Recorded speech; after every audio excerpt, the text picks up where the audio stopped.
नमस्कार दोस्तों, God is true में आप सबका स्वागत है। आज श्रावण माह महात्म्य का यह 10वां अध्याय है। इससे पहले का पार्ट मेरे चैनल पर अपलोड हो चुका है, आप जाकर देख सकते हैं। श्रावण मास में शनिवार को किए जाने वाले कृत्यों का वर्णन। ईश्वर बोले, हे सनत कुमार, अब मैं आपसे शनिवार व्रत की विधि का वर्णन करूँगा, जिसका अनुष्ठान करने से मंदत्व नहीं होता है। श्रावण मास में शनिवार के दिन नृसिंह, शनि तथा अंजनी पुत्र हनुमान, इन तीनों देवताओं का पूजन करना चाहिए। दीवार पर अथवा स्तंभ पर नृसिंह की सुंदर प्रतिमा बनाकर हल्दी युक्त चंदन से और नीले, लाल तथा पीले सुंदर पुष्पों से लक्ष्मी सहित जगतपति नृसिंह का भली भांति पूजन करके उन्हें खिचड़ी का नैवेद्य तथा कुंजर नामक साग का भोग अर्पण करना चाहिए। उसी को स्वयं भी खाना चाहिए और ब्राह्मणों को भी खिलाना चाहिए। तिल का तेल तथा घृत स्नान भगवान नृसिंह को प्रिय है। शनिवार के दिन तिल सभी कार्यों के लिए प्रशस्त है।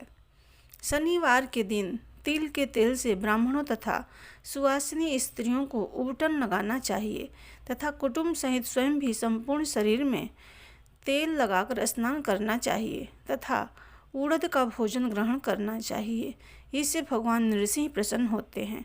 इस प्रकार श्रावण मास में चारों शनिवारों में इस व्रत को करना चाहिए। जो ऐसा करता है उसके घर में स्थित लक्ष्मी का वास रहता है और धन्य धान्य की समृद्धि होती है। पुत्रहीन व्यक्ति पुत्र वाला हो जाता है और इस लोक में सुख भोगकर अंत में वैकुंठ प्राप्त करता है।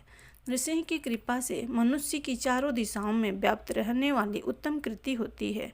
हे सौम्य, मैंने आपसे नृसिंह का यह उत्तम व्रत कहा। हे सनत कुमार, अब शनि की प्रसन्नता के लिए जो करना चाहिए उसे सुनिए। एक लंगड़े ब्राह्मण और उसके अभाव में किसी ब्राह्मण के शरीर में तिल का तेल लगाकर उसे उष्ण जल से स्नान कराना चाहिए और श्रद्धापूर्वक नृसिंह के लिए बताए गए अन्न तथा खिचड़ी उसे खिलानी चाहिए। उसके बाद तेल लोहा, काला तिल, काला उड़द, काला कंबल प्रदान करना चाहिए। इसके बाद व्रती यह कहे कि मैंने यह सब शनि की प्रसन्नता के लिए किया है, शनिदेव मुझ पर प्रसन्न हो। उसके बाद तिल के तेल से शनि का अभिषेक कराना चाहिए। उनके पूजन में तिल तथा उड़द के अक्षत चावल प्रशस्त माने गए हैं। हे मुने, अब मैं शनि का ध्यान बताता हूँ, आप ध्यान पूर्वक सुनिए। शनेश्वर कृष्ण वर्ण वाले हैं, मंद गति वाले हैं, काश्यप गोत्र वाले हैं, सौराष्ट्र देश में पैदा हुए हैं, सूर्य पुत्र हैं, वर देने वाले हैं, दंड के समान आकार वाले मंडल में स्थित हैं, इंद्र नीलमणि तुल्य कांति वाले हैं, हाथों में धनुष बाण त्रिशूल धारण किए हुए हैं, गिद्ध पर आरूढ़ हैं, यम उनके अधिदेवता हैं, ब्रह्मा उनके प्रत्याधि देवता हैं, एक कस्तूरी अंगूर का गंध तथा गुलगुल का धूप ग्रहण करते हैं, इन्हें खिचड़ी प्रिय है। इस प्रकार ध्यान की विधि कही गई है। इनके पूजन के लिए लोहमयी सुंदर प्रतिमा बनानी चाहिए। हे द्विजश्रेष्ठ, इनके निमित्त की गई पूजा में कृष्ण अर्थात काली वस्तु का दान करना चाहिए। ब्राह्मण को काले रंग के 2 वस्त्र देने चाहिए और काले बछड़े सहित काली गौ प्रदान करना चाहिए। विधि पूर्वक पूजा करने से इस प्रकार प्रार्थना तथा स्तुति करनी चाहिए।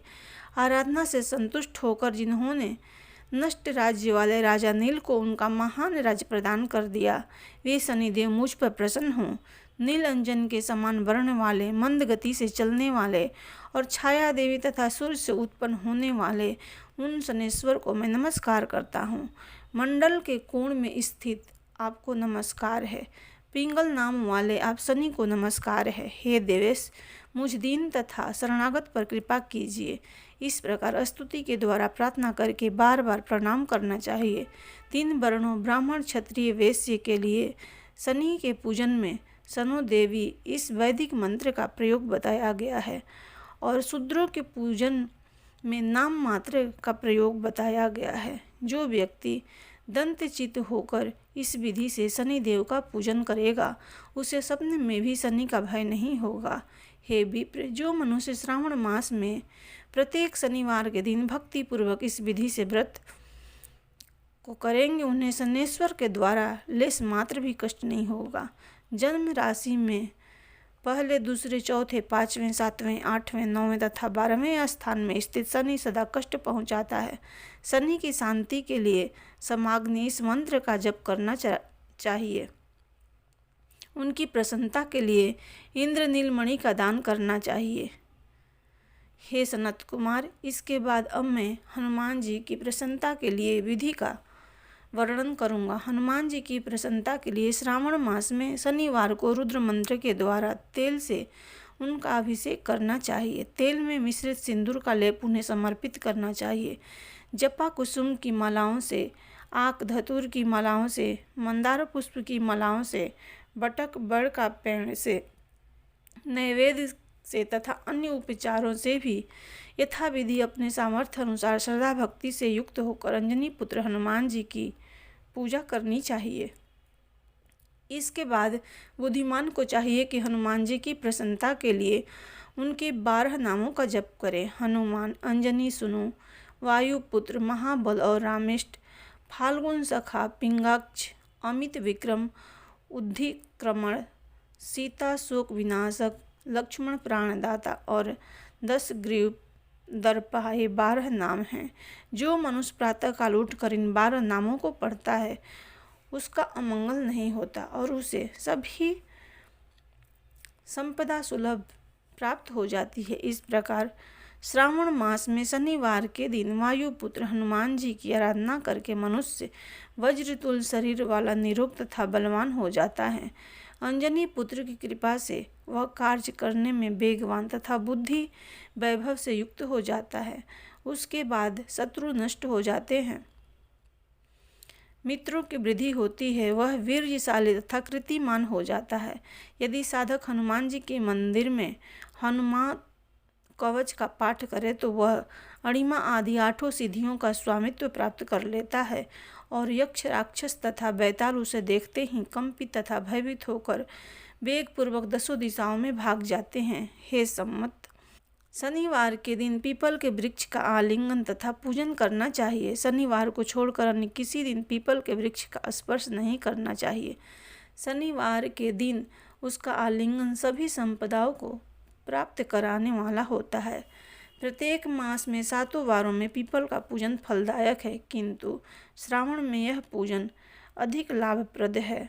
इस प्रकार श्री स्कंद महापुराण के अंतर्गत ईश्वर सनत कुमार संवाद में श्रावण मास महात्म्य में शनेश्वर, नृसिंह, हनुमंत पूजन आदि शनेश्वर कृत्य कथन नामक 10वां अध्याय संपूर्ण हुआ। प्रेम से बोलो भगवान शिव जी की जय। जगजननी माता पार्वती जी की जय।